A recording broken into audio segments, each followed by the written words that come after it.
Ավերակներ, քանդած շինություններ, փոշի, կեղտ եւ թափառող շներ։ Դժբախտաբար անցած տարիներին համայնքային իշխանությունները ավելի մեծ ուշադրություն են դարձրել քաղաքի կենտրոնական հատվածին, քան թե ծայրամասերին։ Մենք գտնվում ենք Գյումրու հյուսիսային թաղամասերից մեկում այս հրաշալի շատրվանի հարևանությամբ։ Եվրատաշինքը նախատեսում է իր նախընտրական ծրագրով ուշադրություն դարձնել թաղամասերի համաչափ զարգացմանը եւ ոչ թե միայն ուշադրություն դարձնել կենտրոնին։ Դա հնարավոր է, ոչ մի ֆանտաստիկ բան չկա դրա մեջ։ Մենք բոլոր թաղամասերում ստեղծելու ենք տարեցների երիտասարդների համար ակտիվ ժամանցի գոտիներ։ Հարգելի գյումրեցիներ, հավատացեք, եկել է փոփոխությունների ժամանակը, դա հնարավոր է։ Մասնակցեք մարտի 30-ի ավական ու արտահերթ ընտրություններին եւ քվեարկեք Եվրատաշինքի եւ իմ օգտին։ Քվեաթերթիկ համար 6։ Քերծվածքակայուն, ջրադիմացկուն եւ հարվածակայուն լամինատների նշված տեսականին ձեռք բերեք իդեալ համակարգի խանութ սրահներից 1 քառակուսի մետրը սկսած ընդամենը 2450 դրամից։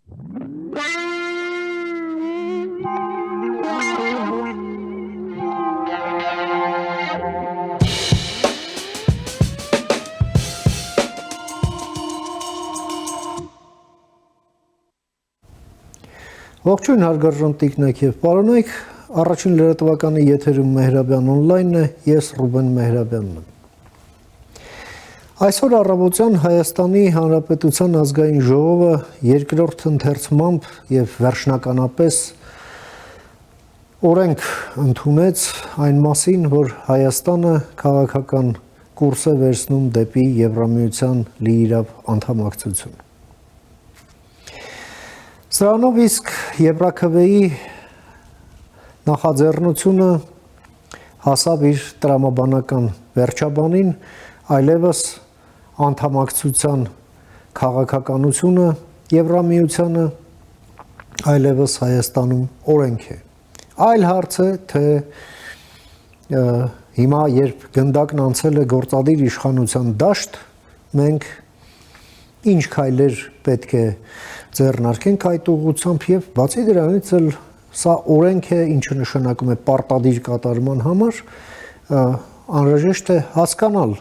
թե որ չափանիշներով մենք գնահատենք ի վերջո օրենքը կատարվում է, թե ոչ։ Ի վերջո, այո, սովետում էլ կոմունիզմ էին կառուցում եւ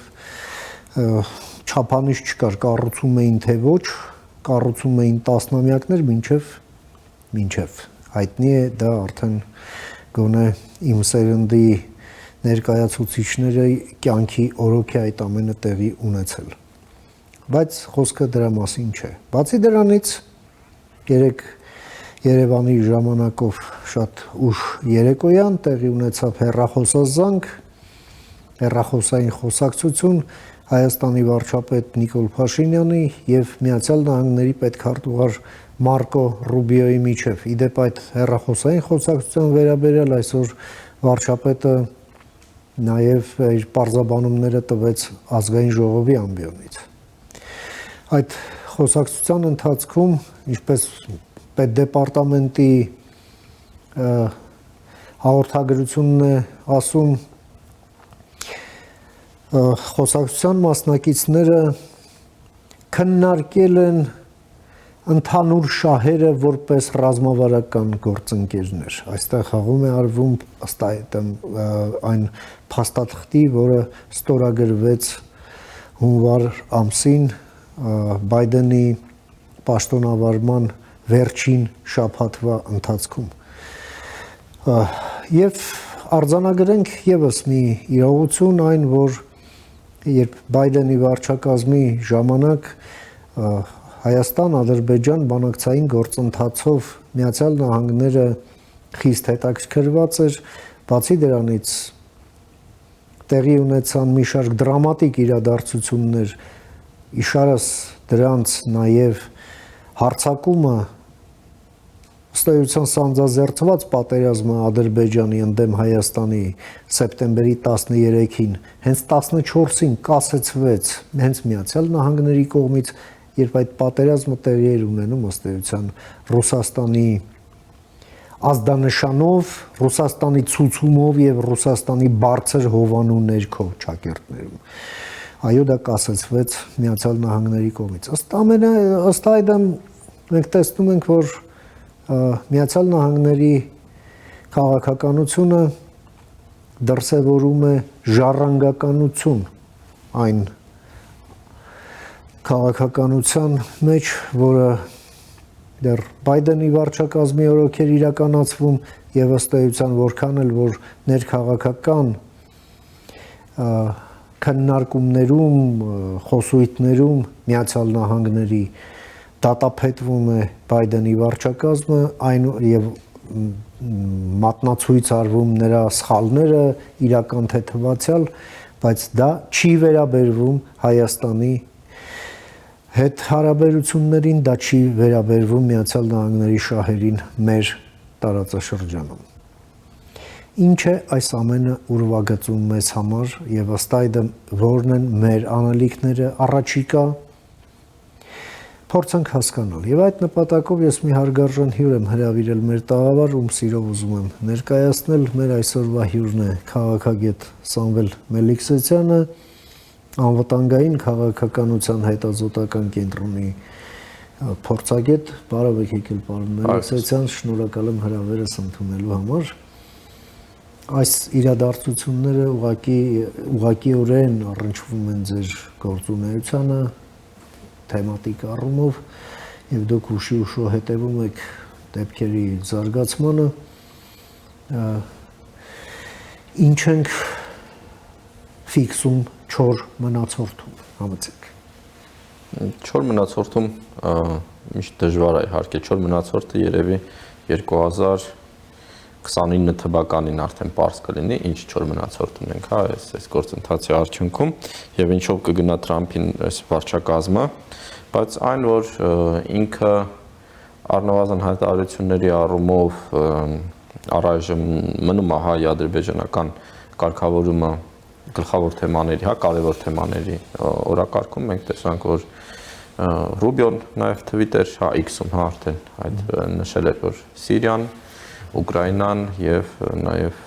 հարավային Կովկասում խաղաղություն են, հա, այդ կարևոր թեմաները, որ քննարկվել են Ֆիդանի հետ, հետո պրես ռելիզը եղավ, հայտարարությունների այդ ժառանգականությունը դուք նշեցիք, որ կա որոշակի նախկին վարչակազմի հետ, ու սա մի կողմից հուսադրող է, մյուս կողմից կարևոր է ինչ գործնական քայլեր կհետևեն, հա, այն որ այդ հետաքրքրությունը կա, այն որ ինչ որ նոր քաղաքականության ձևավորման սկզբում ենք մենք գտնվում եւ ինքը կարևոր գործընթաց է գնում, դա արդեն երևում է ու Ստիվ Ուիտկոֆը նաեւ այդ հարցազրույցի ժամանակ Թակեր Կարսոնի հետ նույնպես նշեց, որ կարևոր միտք արտահայտեց, հա, եթե գիտեմ ինչքանով է ինքը բացատրում նոր վարչակազմի տրամաբանությունը, բայց ասաց, որ եթե ես տեսնում եմ, որ ինչ որ հարցեր, խնդիրներ, հա, կարող է ԱՄՆ-ն լուծել, ես դրանք սկսում եմ, հա, կամ վերցնում եմ, եթե չէ պետք է դրանց չանդրադառնալ եւ նշեց այդ թեմաների մեջ նաեւ նույն Ուկրաինան, Իրանի հարցը, հայ-ադրբեջանական կարգավորումը, այսինքն ենթադրել, որ հարավային Կովկասը առաջնային խնդիրներից է նոր ադմինիստրացիա, երևի սխալ կլիներ, բայց այն, որ այնուամենայնիվ միջազգային թեմաներում ակտուալ այս տարածաշրջանի, հա, հետխորհրդային ու եվրասիական ինքը մնում է ակտուալ, առաջավոր Ասիայի այդ հայտարարությունները ցույց են տալիս։ Հիմա ինչ զարգացում կունենա այս քաղաքականությունը եւ ինչ զարգացում կունենա հայ-ամերիկյան այդ գործընկերությունը նոր ադմինիստրացիայի պայմաններում ցույց կտա ժամանակը, հա, սա լինելու է ինստիտուցիոնալ ինչ-որ գործընթաց որպես, հա, որպես ԱՄՆ-ն որպես շատ բարդ ինստիտուցիոնալ համակարգ ունեցող երկիր, թե մենք ունենալու ենք անձնական գործոնի ուժեղացող, հա, այս ազդեցությունը այդ գործընթացի վրա, անձնական գործոնը դա Դոնալդ Թրամփն է։ Մի ուրիշ հարցը իհարկե պատրաստ է լինելու ԱՄՆ-ն միջնորդ դառնալ հայ-ադրբեջանական այս կարգավորման ուղիղ կամ անուղղակի, հա, ասենք ուղիղը դա արդեն ինչ որ ձևաչափ է ենթադրում, որ Հայաստանը, Ադրբեջանը եւ ԱՄՆ-ն ինչ որ բանակցություններ են վարում եւ հենց այդ ֆորմատով են բանակցում կարգավորումը, անուղղակին ուղղակի որպես հարթակ, հա, ԱՄՆ-ն դառնա որպես հարթակ, որտեղ կարող են կողմերը հանդիպել եւ քննարկել այդ հարցերը, ինչպես Բայդենի վարչակազմի ժամանակ էր։ Հիմա կարծում եմ մոտ ամիսների հիմնական հարցերը հենց դա են լինելու, ինչ ձևաչափով է այս հայտարարությունները իրականանալու։ Երևի այսքանը այս հարցի հետ կապված, հետո շարունակենք այս թեմաները։ Պարոն Ալեքսեյցյան, տեսեք, զուգահեռաբար մի քանի ուղղությամբ են զարգացումները, որ մենք կարող ենք հենց այս պահի դրությամբ ֆիքսել, ընդ որում խոսքը հենց նոր զարգացումների մասին է։ Մեկը այդ Եվրամիության անդամակցության օրենքն է, զանգ Միացյալ Նահանգներից, Իրանի հետ ներդաշնակեցման մի նոր փուլ, որը կարելի է հաջողված համարել, եւ նաեւ հենց պետական Armenpress գործակալությունն է հայտնում, որ Երևանը եւ Աշխաբադն են բանակցում Իրանի տարածքով թուրքմենական գազը Հայաստան բերելու հետ կապված։ Սա բնականաբար մենք ոչ թե հավելյալ գազի կարիք ունենք, այլ մենք գազի աղբյուրները դիվերսիֆիկացնելու խնդիր ենք լուծում, հա, այսինքն սա հստակ քայլ է Ռուսաստանից էներգետիկ կախվածությունը նվազեցնելու եւ նաեւ դաշտ է բացելու Իրանի հետ այդ գազ էլեկտրոէներգիայի դիմաց այդ փոխանակման ծավալը մեծացնելու համար, չէ՞։ Այս ամենը երբ մենք համադրում ենք իրար հետ, հաշվի առնելով նաեւ այն, որ Ռուսաստանն ուժ գնացրել է իր հիբրիդային հարձակումները Հայաստանի դեմ, չէ՞, սկսած են Օվերչուկի վերակենդանացումից, Մարիա Զախարովայի ամեն շաբաթյա այդ ատելության սեանսերից, չգիտեմ, Խովայևի պատրաստ լինելուց, հա, Հայաստանին եւ Ադրբեջան գալու եւ այլ, երրակողմին վերադառնալու մասին եւ այլն։ Եվ մեկ էլ տեսնում ենք այստեղ այդ 5-րդ Շարասյան եւ 6-րդ պալատի հորդորները վերադառնալ, չգիտեմ, Ռուսաստանի հետ բարեկամությանը եւ այլն։ Այս ամենը փորձենք դնել մեկ համայնապատկերի մեջ, համեցեք։ Ну, առաջինը երևի Իրանի հետ այդ գազի, հա, Իրանի տարածքով Թուրքմենստանից գազի մատակարարումը իհարկե կարևոր թեմաներից է, մենք գիտենք, որ նաև Հայաստանի էներգետիկ, հա, այդ կախվածության թույլատումը եւ դիվերսիֆիկացիան աղբյուրների հայ-ամերիկյան այդ գործընկերության խարտիայի կետերից մեկն էր, նաև մենք գիտենք, որ Եվրամիության հետ տարբեր բանակցություններում տարբեր մակարդակի հիմնական թեմաներից մեկը Հայաստանի շատ չափազանց մեծ կախվածությունն է էներգետիկ առումով Ռուսաստանից եւ սա լրջագույն մարտահրավեր է ընկալվում, որովհետեւ եթե ենթադրենք, որ Հայաստանը փորձելու է իսկապես դառնալ Եվրոպական միության անդամ, փորձելու է խզել իր կապերը Ռուսաստանի հետ, սա ենթադրում է, որ լինելու են պատասխան քայլեր հստակ ռուսական կողմից եւ ամենամեծ լծակը Հայաստանի վրա թերևս ազդելու դա հենց էներգետիկան է, հա, որովհետեւ այստեղ կախվածությունը շատ մեծ է եւ նաեւ ազդեցությունը կրիտիկական է, որովհետեւ ազդում են նաեւ տնտեսության ոլորտների վրա եւս ու նաեւ փոխարինելը շատ դժվար է, եթե տնտեսական այլ հարցերում կարելի է փոխարինել նույն Ռուսաստանը այլ գործընկերներով, այսպես ասած էներգետիկայի առումով մինչ հիմա դա շատ ավելի դժվար է եղել եւ այստեղ սա կարևոր գործընթաց է եւ շատ լավ կլինի եւ շատ կարևոր կլինի, եթե արագ ինչ որ արդյունքներ լինեն ու իսկապես Հայաստանը ստանա այլընտրանքային այդ մատակարարման աղբյուրը, թեև պարզ է, որ հիմա միայն քննարկումների մասին է խոսքը եւ սա պարզ է, որ նաեւ Ռուսաստանը փորձելու ինչ որ ձեւ խոչընդոտել, գուցե ճնշել կողմերի վրա կամ ավելի լավ պայմաններ առաջարկել, հիմա դժվար է ենթադրել, բայց այնուամենայնիվ հստակ շահագրգռված չէ այս գործընթացի մեջ։ Եթե մենք նույն Եվրամիության այդ անդամակցության թեման փորձենք քննարկել, այստեղ իհարկե Հայաստանը իմ պատկերացմամբ այս քայլը անելով առաջինը եթե լիներ, ասենք ռուսական գործոնը չլիներ ու միայն Հայաստանի կամքը լիներ ու Եվրամիությունն էլ ընդառաջեր, իհարկե Հայաստանը միանշանակ հենց հիմա էլ կմտներ, հա, Եվրոմիություն, բայց քանի որ այդ գործոնները կան, ինչպես նշեցի, էներգետիկ գործոնները շատ կարևոր, ընդհանրապես տնտեսական, իրավական գործընթացները, իրավական այդ համակարգի համապատասխանեցումը եվրոստանդարտներին, կյանքի նաև այստեղ հա պայմանների բարելավումը, որովհետև Եվրոմիությանը հազիվ թե ինչ որ նոր մեծ միգրացիայի աղբյուր է պետք, սա նույնիսկ այս վիզային ռեժիմի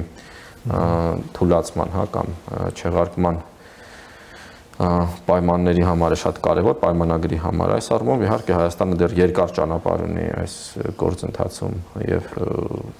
սա տարիների, տասնամյակների գործընթաց է, շատ կարևոր է նաեւ Եվրոմիության արձագանքը, ինչպես բազմիցս մենք նշել ենք, որովհետեւ ինչ ուղղություն է ստանալու եւ ինչ ուղղությամբ է զարգանալու այդ միությունը, հա, այս ծանր պայմաններում եւ ռիսկային պայմաններում եւ ակնհայտորեն հստակ է, որ ինքը պետք է պատրաստ լինի Ռուսաստանի հետ երկարաժամկետ եւ ինքնուրույն, հա, դիմակայելու, սա շատ կարևոր մեծ հարց է եւ այստեղ իհարկե Հայաստանը ոչ միայն Հայաստանից է կախված այս գործընթացը,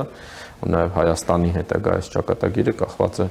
հենց ինչ ձևով այս ճգնաժամից այս հիվանդությունը կբուժի Եվրոմիությունը, որովհետև եթե ինքը ավելի թուլանա, հազիվ թե մենք նույնիսկ ցանկություն ապագայում կունենանք անդամակցել, հա, նման միության, ու ներքին ինչ որ process-ներ էլ կարող են այլ ուղղությամբ զարգանալ։ Դասենք ուլտրա աճ կամ ուլտրա ձախ տրենդով էլի այսպես ասենք։ Ուլտրա աճ, ուլտրա ձախ ու նաև ազգայնական, եթե որոշ պետություններ սկսեն այդ, հա, չուզենան վերցնել իրենց վրա այդ պատասխանատվության ինչ որ բաժինը, որովհետև մենք տեսնում ենք Արևելյան Եվրոպան, Արևմտյան Եվրոպան, Հարավային Եվրոպան, տարբեր շահերում են եւ տարբեր Հյուսիսային Եվրոպան, որը արդեն պատրաստի տնտեսապես ամենազարգացած, տեխնոլոգիապես ամենազարգացած ու նաև հիմա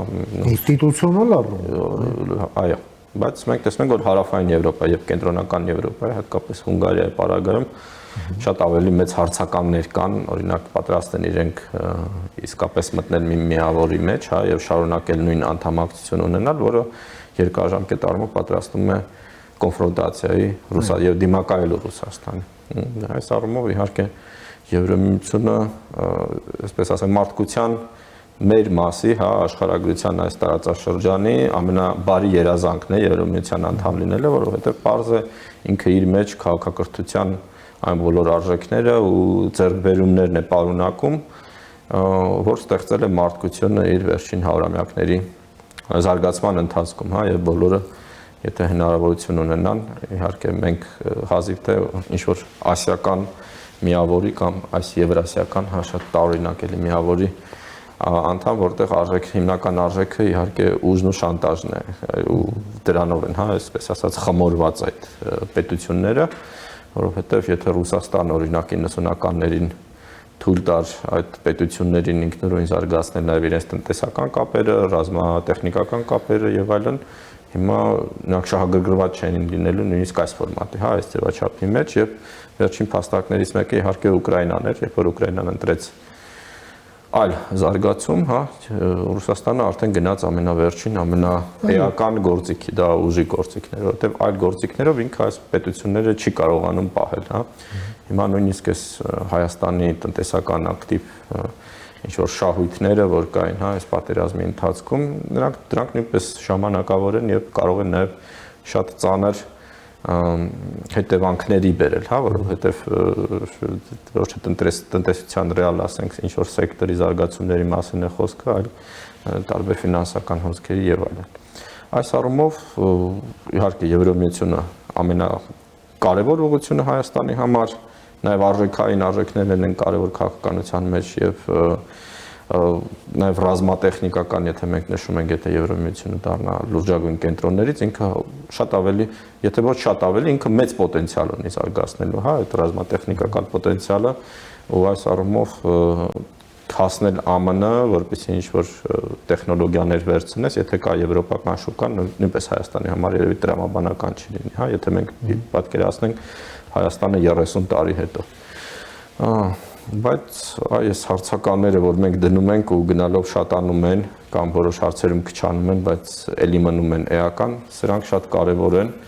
ու ցավոք սրտի Հայաստանին չեն կախված այդ հարցականները։ Հայաստանը այս առումով իր հայտարարությունը արել է, Հայաստանը ցույց է տվել, որ ուղղությամբ է ինքը ուզում ցանկանում գնալ, ու նաև երկարաժամկետ առումով կարծում եմ իհարկե հենց կարգավորվեն հայ-ադրբեջանական եւ հայ-թուրքական հարաբերությունները, Հայաստանը նաև այլ դրսևորումներ է ցուցադրելու այս գործընթացների, որ գնում են նույն ԱՄՆ-ի հետ այս գործընկերության պայմանագիրը, Եվրոմիության անդամակցելու գործընթացը, այստեղ իհարկե անխուսափելիորեն ծագելու է ռուսական ներկայությունը սահմաններին եւ ռազմաբազայի հանելու խնդիրը եւ սա, ինչպես բազմիցս նշել ենք, պատմական գործընթաց է, որով հիմա Հայաստանը անցնում է, իհարկե եթե մենք Հայաստանի տեսակետից նայենք ցանկությունը եւ հեռանկարը սա է, եթե այլ խաղացողների տեսակետից նայենք, առաջին հերթին Ռուսաստանի հիմնական նպատակը խոչընդոտելն է, որ Հայաստանը չգնա այս ուղղությամբ։ Իրանի պարագայում մի քիչ ավելի դժվար է ասել, որովհետև Իրանը մի կողմից իհարկե մտահոգված է Հայաստանի եւ ԱՄՆ-ի նույն հարաբերությունների այս զարգացմամբ, բայց մյուս կողմից Հայաստանի գոյությունը իր ներկա սահմաններով Իրանի համար երկարաժամկետ եւ չքննարկվող շահերից մեկն է, եւ ռազմավարական։ Այո, եւ հետեւաբար նաեւ Հայաստանը այդ սպառնալիքը, հայ-ամերիկյան հարաբերությունները բարձր որ Իրանի դեմ այն լուրջ սպառնալիք չունեն, ինչպես օրինակ իսրայել-ադրբեջանական հարաբերությունները կամ Պարսից ծոցում կատարվող գործընթացները, այս առումով կարծում եմ եւ ելի քննարկել ենք Իրանի հետ մեր հարաբերությունները որոշակի կանխատեսելիություն ունեն, թեև նաև դժվարություններ, որովհետև այդ ֆորմատի եւ այդ խնդիրներով պետության հետ չի կարող ամեն ինչ հարթ գնել,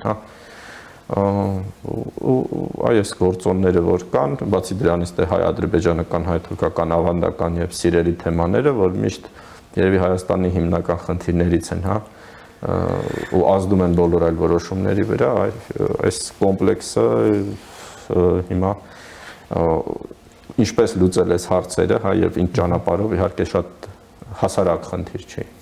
Պարոն Ալեքսանյան, դուք արդեն հիշատակեցիք այդ Ռուբիո Ֆիդան հանդիպումը, որի հետ կապված պետդեպարտամենտը եւս տարածեց հաղորդագրություն, որում ասվում է, որ Միացյալ Նահանգները նաեւ խնդրեցին, կոչ արեցին Թուրքիային իր ներդրումն ունենալ հարավային Կովկասում եւ Ուկրաինայում խաղաղության հաստատման գործում, Սա առաջին անգամը չէ, որ սա առաջին հանդիպումը կամ կոնտակտը չէ Ռուբիոյի եւ Ֆիդանի։ Քանի անգամ որ եղել է, միշտ հարավային Կովկասում խաղաղության հարցը եղել է քննարկման առարկա, համենայն դեպս դա է ասվում բացառապես բոլոր հաղորդագրությունները։ Իհարկե այս վերջին ամիսների ընթացքում մենք ուրիշ բան չէ, բայց տեսնում ենք որոշակի այսպես առերևույթ ջերմացում Հայաստան-Թուրքիա հարաբերություններում։ Դե գոնե վերջի վկայություններից երկուսը գոնե մակերեսին են, մեկը այդ առաջատար թուրքական լրատվամիջոցների լրագրողների այդ մեծ կազմով պատվիրակության այցներ Հայաստան եւ հանդիպումը վարչապետի հետ, դա մեկ։ Ընդ որում դա հարցազրույց չէր, այլ դա իրոք հանդիպում էր, էլի։ Եվ երկրորդը այն, որ հայ-թուրքական սահմանն այնուամենայնիվ բացվեց, ընդ որում բառից ոչ ամբողջական իմաստով իհարկե, բայց բացվեց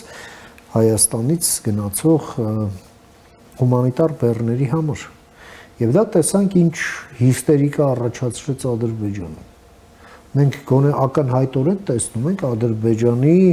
կատեգորիկ դժկամությունը Հայաստանի հետ հարաբերությունները նորմալացնելու։ Թվում էր, թե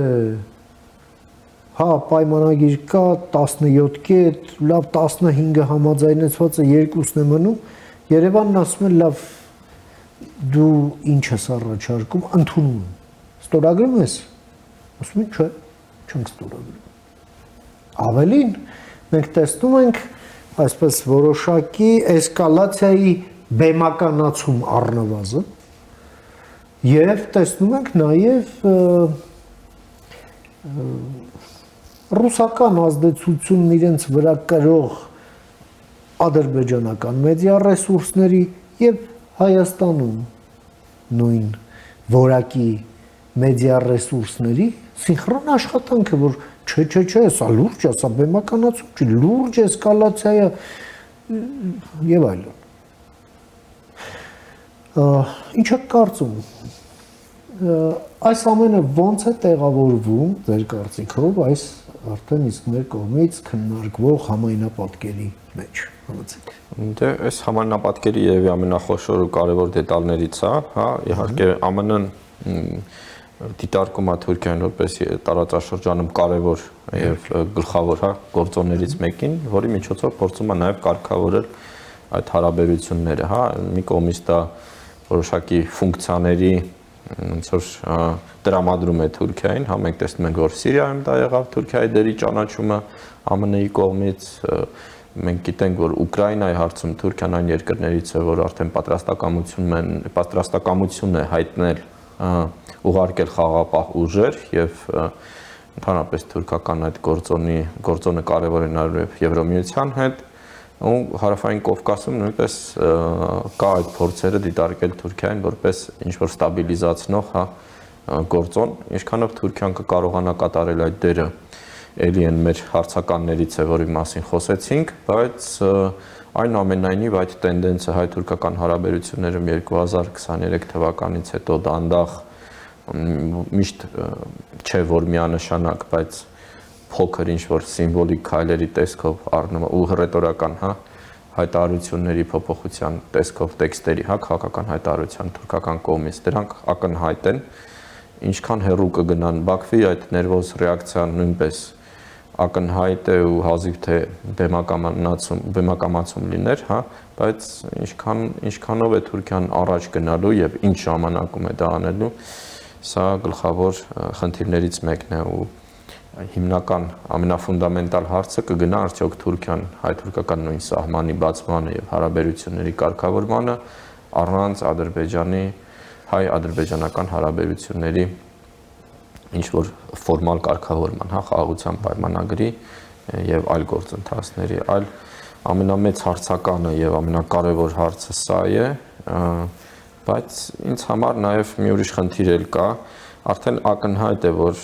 եթե նույնիսկ Թուրքիան այդ քայլի չի գնա, ասենք չի բացի սահմանը, մինչև որ հայ-ադրբեջանական հարաբերությունները չեն կարգավորվել։ Հետևելով իր տասնամյակներով, այո, ձևավորված արտաքին քաղաքականությանը, եթե նույնիսկ Թուրքիան արդեն հրաժարվի իր այն աջակցությունը ցուցաբերել Ադրբեջանի ցանկացած քայլի, այդ թվում ռազմական էսկալացիայի, սա տարածաշրջանի ու Հայաստանի համար կարևոր ձեռքբերում է։ Ու կարծում եմ իհարկե այստեղ ոչ միայն Հայաստանից եւ Ադրբեջանից է կախված թուրքական այդ ռեակցիան, այլ գործոններից, բայց այստեղ Հայաստանը հստակ պետք է շարունակի այն քաղաքականությունը, որ ինքը վարում է Թուրքիայի հետ, որովհետեւ այլ երաշխիքներ այնուամենայնիվ Հայաստանը չունի, հա, ասենք եթե մեր մոտ կա այդ թուրքասկեպտիկների ճամբարը, որ ասում են, չէ, ոչ մի արդյունք չի լինելու, ընդհանրապես Ադրբեջանը եւ Թուրքիան խաղում են բարի եւ չար ոստիկանների, այսպես ասած, մարտավարությունը, ես չեմ կարծում, որ այդպես է, ուղղակի Թուրքիա եւ Ադրբեջանի շահերը որոշ հարցերում համընկնում են, որոշ հարցերում կա այդ իներցիան ձևավորված եւ որոշ հարցերում կա կոնֆլիկտների որոշակի քրոնոլոգիան, հա, որ ասենք այն կոնֆլիկտները, որ ձևավորվել են տասնամյակներով եւ նույնիսկ հարյուրամյակներով, ակնկալել, որ մի քանի հանդիպումներից, հայտարարություններից եւ սիմվոլիկ քայլերից հետո կկարգավորվեն, երևի սխալ է։ Հետեւաբար պետք է մոտեցումներ եւ ակնկալիքները փոխել, բայց այն որ պետք է Թուրքիայի հետ աշխատել եւ աշխատելու այլ ոչ չկա, հա, հիմա մեր աշխատելու ոճի այլընտրանքը դա Ռուսաստանի հետ հարաբերությունները, ինչպես դուք նշեցիք, բարելավենք, Ռուսաստանի միջոցով չգիտեմ ինչ ռեսուրսներ ստանանք, այդ ստացած ռեսուրսներով պայքարենք թուրքական վտանգի դեմ։ Ու քանի որ այս հաշվարկը ինքը շատ ավելի մեծ հարցականների վրա է հույսը դնում եւ արդյունքում նաեւ ենթադրում է, որ այնուամենայնիվ կա ռուսական որոշակի աջակցություն, որ թույլ կտա Հայաստանին օրինակ ինչ որ կոնֆլիկտային հարաբերություններ պահպանել Թուրքիայի հետ երկարաժամկետ առումով ու նույնիսկ ինչ որ շահել, հա, այդ գործընթացը ինքը իհարկե սա արդեն ինչ որ հիվանդագին, հա, ինչ որ ոչ առողջ եւ սխալ մտածելակերպ է եւ ցավոք սրտի դրա արդյունքները մենք մեր վրա զգացել ենք, հա, տարբեր պատմական փուլերում եւ նաեւ այս վերջին պատերազմների ժամանակաշրջանում, եթե Հայաստանը 90-ականներին շարունակեր այն քաղաքականությունը, որ վարում էր նույն Լևոն Տեր-Պետրոսյանը, ասենք Թուրքիայի հետ, գուցե ռիսկային գործոնները շատ ավելի քիչ կլինեին, հա, բայց հաղթեց այդ այլ տեսակետը եւ այդ հաղթանակից հետո մենք ունենք ինչ ունենք։ Ինչ վերաբերում է Ադրբեջանին, կարծում եմ տվյալ պայմաններում իհարկե Ադրբեջանը չի գնալու ինչ որ լայն ռազմական էսկալացիայի, նույնիսկ ինչ որ միջին ինտենսիվության էսկալացիա, օրինակ 2022 թվականի սեպտեմբերի պատկերով ես դժվար եմ պատկերացնում, որ դրա մոտիվացիան չեմ հասկանում, ինչը կարող է լինել, եթե ինքը պատրաստ չէ հիմա բանակցային գործընթացը նույնիսկ տրամաբանության վերջնական փուլին հասցնել, օրինակ 2022 թվականին, երբ որ եղավ այդ ագրեսիան Հայաստանի սահմանների դեմ, ռազմական նպատակը հստակ էր՝ մեկուսացնել Լեռնային Ղարաբաղը, հետագայում Լեռնային Ղարաբաղում ռազմական օպերացիա անելու, մինչև որ իրենք չէին գրավել Լեռնային Ղարաբաղը, էսկալացիաները լինում են եւ Լեռնային Ղարաբաղի տարածքում եւ Հայաստանի սահմանին։ Հենց իրենք լուծեցին իրենց տարբերակով Լեռնային Ղարաբաղի հարցը, Հայաստանի սահմանին այդ էսկալացիան այլևս չկա, հա, ու այդ գրեթե ամեն տարի մեզ շատ ծանոթ ձեռագիրը այլևս չի գործում։ Հիմա դրա տակ իհարկե հստակ մոտիվացիա կար Ադրբեջանի, ոչ թե պատահական երևույթներ էին։ Մենք սա նույնպես մի քիչ թերագնահատում ենք, հա, այս գործընթացը ինքը իհարկե ինչ որ դրական բան չի, որովհետև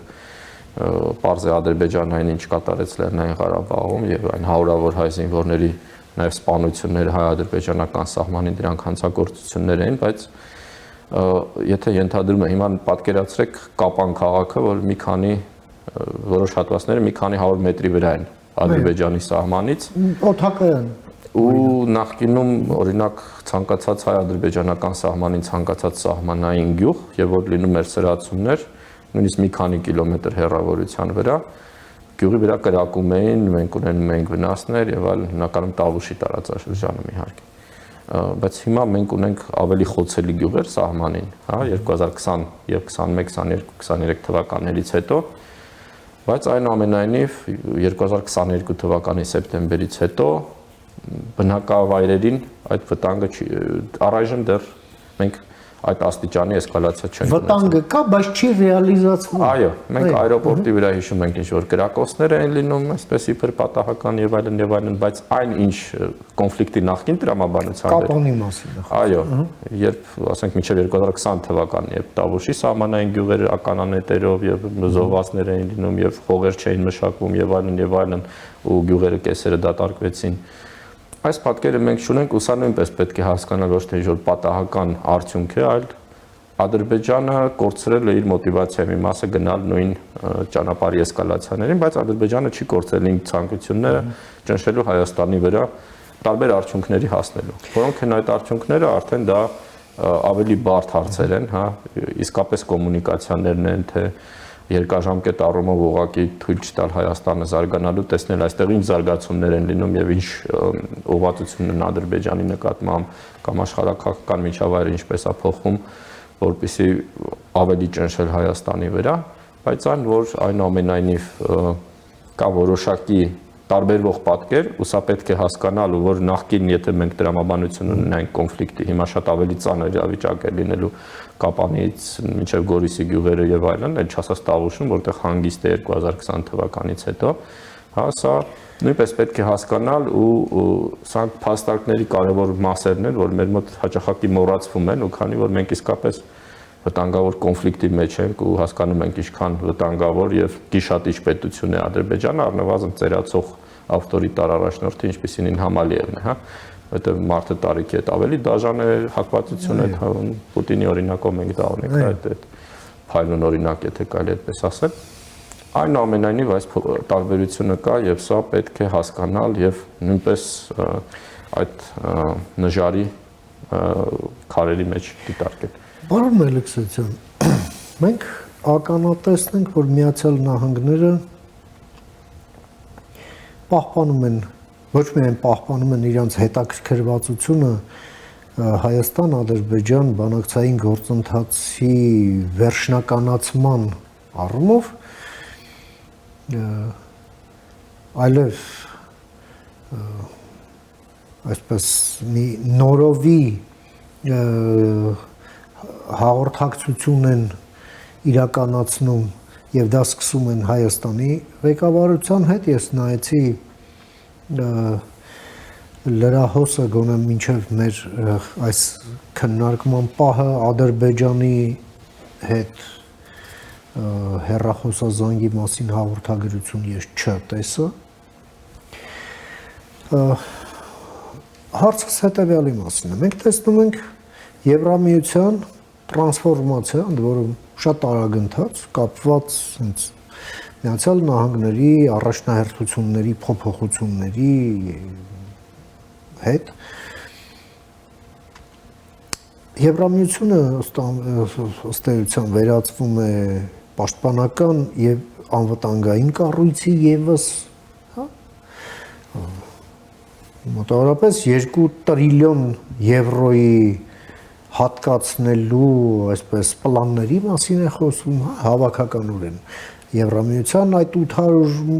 միլիարդը, Գերմանիայի 500 միլիարդը եւ մնացած, ասենք Բրիտանիայի, Ֆրանսիայի, այլ երկրների գումարային, հա, մոտավոր։ Հիմա Հայաստանի կողմից այս օրենքի ընդունումը, որը մի նոր շրջափուլ է նշանավորում Հայաստան-Եվրոպա հարաբերություններում, եվրոպական քաղաքականության մեջ, այսպես ասենք, ռազմավարական բաղադրիչի չափաբաժնի էապես մեծացում, այդ թվում նաև դրա պրոյեկցիան ընդլայնման ծրագրերի վրա։ Ինչ եք կարծում, դա ինչ ազդեցություն կունենա Եվրամիության մոտեցումների վրա այս Հայաստան-Ադրբեջան բանակցային գործընթացում ազդեցություն իրականացնելու հետ կապված, հաշվի առնելով, որ Ադրբեջանը ավելի խոցելի է Եվրոպայի համար, քան Միացյալ Նահանգները։ Ի վերջո Ադրբեջանը իր բարեկեցությամբ ուղղակիորեն կապված է եվրոպական շուկաների հետ եւ չի կարող Եվրոպային հաշվի չառնել։ Համեցեք։ Այստեղ գլխավոր խնդիրը եւ հիմնական խնդիրը կարողանա արդյոք Եվրոպան հենց ստեղծել կոնսոլիդացած որոշումների կայացման process, արագ եւ կոնսոլիդացված, այսինքն մենք տեսնում ենք հիմնական խնդիրը որն է, որ շատ բյուրոկրատիզացված են այդ որոշումները եւ ձգվում են ամիսներով, տարիներով, միշտեր ավտորիտար առաջնորդները, ասենք Պուտին, Ալիևը շատ արագ են որոշումները ավելի օպերատիվ կայացնում։ Երկրորդը դա այդ հենց կոնսոլիդացված է, այսինքն բոլոր անդամների համաձայնությունը, մենք այս առումով Հունգարիայի օրինակ ունենք, այդ էներգո բաների ռեսուրսների հետ կապված եւ մատակարարման հարավային Եվրոպան է կախված Ադրբեջանից եւ կարող է այլ դիրքորոշում ունենալ, օրինակ եթե սանկցիաների հետ կապված հարցեր լինի, սա շատ կարեւոր տեխնիկական հարցեր են, որ եթե Եվրամիությունը կարողանա այդ մեխանիզմները ստեղծել, եթե կամ մեծամասնության ինչ որ ձևաչափով հա երկրների կամ այլ ձևաչափերով սկզբունքներին հետևելով, այդ առումով իհարկե կարևոր ձեռքբերում կլինի եւ Եվրամիության զարգացումը նաեւ ռազմատեխնիկական, ինչպես նախկինում նշեցի, Հայաստանի համար շատ կարեւոր է, որովհետեւ այստեղ մենք ունենք մի քանի հարթակներում այդ հետաքրքրությունը եւ ընդհանուր շահերը, մեկը արժեքայինն է, որ հստակ է, եթե մենք ինչ որ պետության ստանդարտ ենք ուզում, Սոմալին չի, Արաբական Էմիրատները չեն, Պակիստանը չի, Իրանը չի, նույնիսկ մեր սիրելի հարևանը դա եվրոպական պետության մոդելն է, մեր ազգայնականությունը, մեր ազգի մոդելը եվրոպական ազգի մոդել է, հա, մենք ասենք տարբերվում ենք Կամբոջայի, այդ աֆրիկյան երկրների ազգերի մոդելներից եւ այլն, սա օբյեկտիվականությունը մշակութային հիմքով, այսպես ասած։ Այո, ու մշակութային, որը տանում է դեպի զարգացում, հա, որովհետեւ ասենք նույն Իրանի հետ կարանք մշակութային ինչ-որ հիմքեր գտնենք, Նամուս, Ադատ եւ այլն, բայց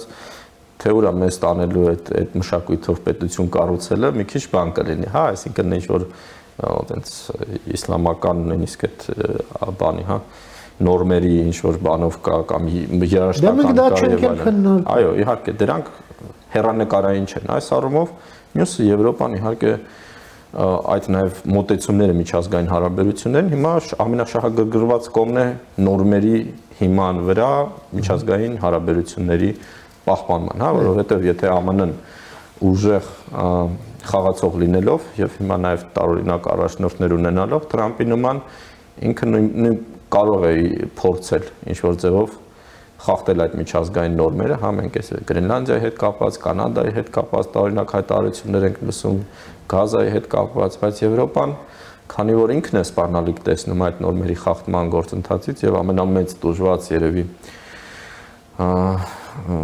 աշխարհի մասն է, հա, որովհետեւ երկու համաշխարհային պատերազմներն են Եվրոպայի տարածքում եղել այդ հիմքով եւ այդ պատճառով, հենց այդ պատերազմների պատճառով է հիմնականում ձևավորվել այն միջազգային իրավունքի այն համակարգը, որ մենք հիմա ունենք, պարզ է, որ Հայաստանն է հիմա շահագրգռված որպես թույլ կողմ մի աշխարհակարգի, որտեղ նորմերը այնուամենայնիվ աշխատում են, հա, որտեղ տարածքային ամբողջականությունը պետությունների ապահովում, որտեղ սահմանների անձեռնմխելիությունն է, ոչ ագրեսիվ հարաբերությունները, բաց կոմունիկացիաները եւ այլն։ Երրորդ ինչու է շատ կարեւոր, եթե մենք դիտարկում ենք Թուրքիայի եվրո ինչ-որ ապագան, սա հստակորեն ենթադրում է, որ Թուրքիան ավելի մեծ մոտիվացիա ունենալու կարգավորել հայ-թուրքական հարաբերությունները, հա, ինչքան հեռանում է Թուրքիան արևմուտքից եւ Եվրոպայից, ինքը այնքան ավելի վտանգավոր երկիր է դառնում, ավելի ուժի գործոնի վրա հիմնված, հա, այդ նորմերի խախտման քաղաքականության, ինչքան Թուրքիան մոտենում է Եվրոպային, Հայաստանի համար դա լավ է եւ ենթադրում է, որ մենք կարող ենք ունենալ կարգավորումներ, թեև ինչպես բազմիցս հասկանում եմ։ Այո, եւ ամփոփելով պարոն Մելիքսյան, տեսեք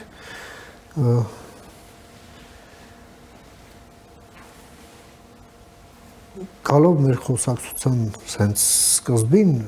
խոսելով այս Եվրամիության անդամակցելուն ուղղված քաղաքական կուրսի մեկնարկի մասին այս օրենքին, այնուամենայնիվ հասկանալի է եւ բացարձակապես ակնհայտ այն, որ այս ճանապարհով ընթանալը համատեղելի չէ Հայաստան-Ռուսաստան հարաբերությունների ներկայիս կարգավիճակի հետ, որը եւ խոչընդոտ է այդ ամենին, նաեւ սպառնում է շատ դեպքերում մեզ։ Մենք տեսնում ենք, որ այո, իշխանությունը քայլեր է անում Եվրամիության հետ հարաբերությունների նորովի,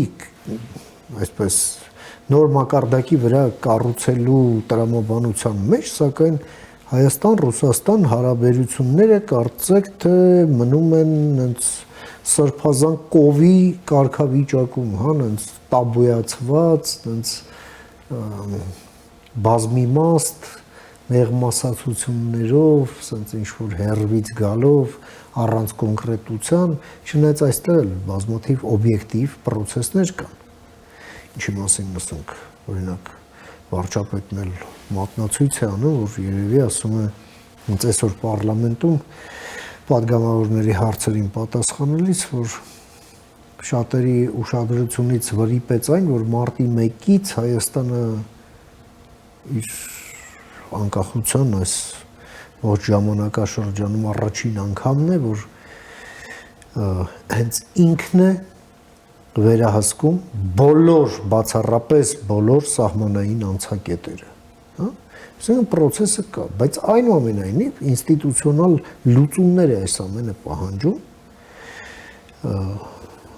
հակառակ դեպքում հաջորդ քայլը, որը պետք է լինի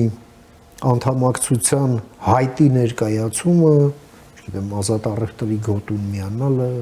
եւ այլն, մենք դրան ուղղակի չենք հասնի։ Համեցեք։ Այստեղ երևի մի հատ sense համեմատությունն է կարևոր, օրինակ Հայաստանի եւ Եվրոմիության հարաբերությունները որպես նկարագիր, հա, ինչ որ քայլանում է Հայաստանը, ինչ որ քայլանում է Եվրոմիությունը,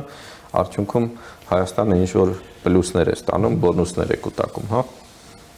Եթե մենք համեմատում ենք դա հայ-ռուսական հարաբերությունների տրամաբանության հետ, տրամաբանությունը այլ է։ Եթե Հայաստանը ինչ որ բան անում է, որ պլյուս ստանա, կոպիտ ասած, ինքը պետք է հետ նայի Ռուսաստանը ինչպես է նայում այդ հարցին, հակառակ դեպքում սա Հայաստանի վրա ավելի բացասականացնել, այսինքն սպառնալիքների բարեկամություն անենք, ինչքան շատ այնքան լավ իմ եւ ձեզ համար, իսկ ռուսներն էլ անում են, ասում են եկեք